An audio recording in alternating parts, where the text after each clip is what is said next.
কিশোরগঞ্জ জেলার বাজিতপুর উপজেলার পিরিজপুর গ্রামে চলতি মৌসুমে বিভিন্ন ধরনের শীতকালীন সবজি চাষে বাম্পার ফলন হয়েছে। গ্রামজুড়ে কৃষকেরা ফুলকপি, বাঁধাকপি, সিম, লাউ, বেগুন, মূলাসহ নানা জাতের সবজি চাষ করে আশানুরূপ ফলন পাচ্ছেন। স্থানীয় কৃষকদের সঙ্গে কথা বলে জানা যায়, অনুকূল আবহাওয়া, উন্নত জাতের বীজ ব্যবহার এবং নিয়মিত পরিচর্যার কারণেই এবছর সবজির উৎপাদন উল্লেখযোগ্যভাবে বেড়েছে। এতে একদিকে যেমন কৃষকের মুখে হাসি ফুটেছে, অন্যদিকে স্থানীয় বাজারেও সবজির সরবরাহ বেড়েছে। এবছর কি গত বছরের তুলনায় ফসল কেমন হয়েছে এবছর? এবার একটু বৃষ্টি নষ্ট হয়েছে, সবজি কষায় গাছে জড়ে জায়গা মাল জড়ে জায়গা। আপনার এখানে সিম গাছ কতটুকু জায়গার মধ্যে সিম গাছ করছেন?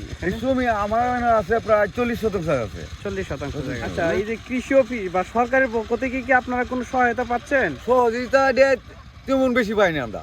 কৃষক যেভাবে আমরা পরিশ্রম করি এইভাবে আমরা পাই নাই। যেভাবে সরকার যেভাবে বাজার যে বাজারটা আমরা অনুকূলে আমরা পৌঁছে না। কৃষি অফিস বা সরকারের পক্ষ থেকে কি আপনারা কোনো সহায়তা পাইতেছেন? না, আমরা তো বর্তমানে পাইছি না। আচ্ছা, আপনার কতটুকু জমি আছে? প্রায় খানির মতন, দেখানির মতো জমি আছে না? কুপশিলির।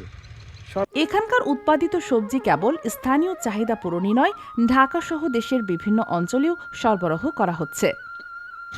এখান থেকে কতটুকু লাভজনক এবার মনে করেন আপনি? কতটুকু লাভজনক হতে পারে? লাভ জানিতে লাভ 10-15-20 হাজার টাকা লাভ হয়। ওই কষ্ট করে লাভ হয়। এবারে কীটনাশক যায়, লেবার যায়। কৃষকদের ভাষ্য অনুযায়ী বাজারে যদি ন্যায্য মূল্য নিশ্চিত করা যায়, তাহলে সবজি চাষ তাদের আর্থিকভাবে আরও স্বাবলম্বী করে তুলবে।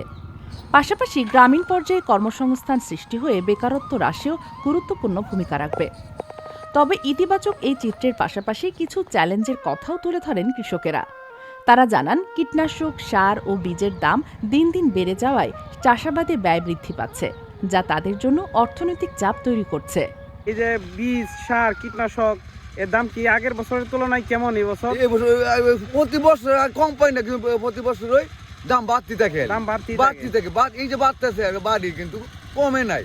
একটা ওষুধের সার দাম পাই না যে এবছর আগের তুলনায় এই বছর থেকে পরের বছর যে দাম একটু কমছে, এমন কোনো রেজাল্ট পাই নাই। আর আমরা দাম দিয়ে কিনতে হয়। এ অবস্থায় গ্রামের কৃষকেরা সরকারের কাছে জোর দাবি জানিয়েছেন কৃষি উপকরণের দাম নিয়ন্ত্রণে এনে তা কৃষকদের জন্য সহজলভ্য করার। তাদের আশা, সরকার সমন্বিত ও কার্যকর পদক্ষেপ নিলে কৃষিখাত আরও শক্তিশালী হবে এবং ভবিষ্যতে সবজি উৎপাদন স্বাভাবিকভাবেই আরও বৃদ্ধি পাবে।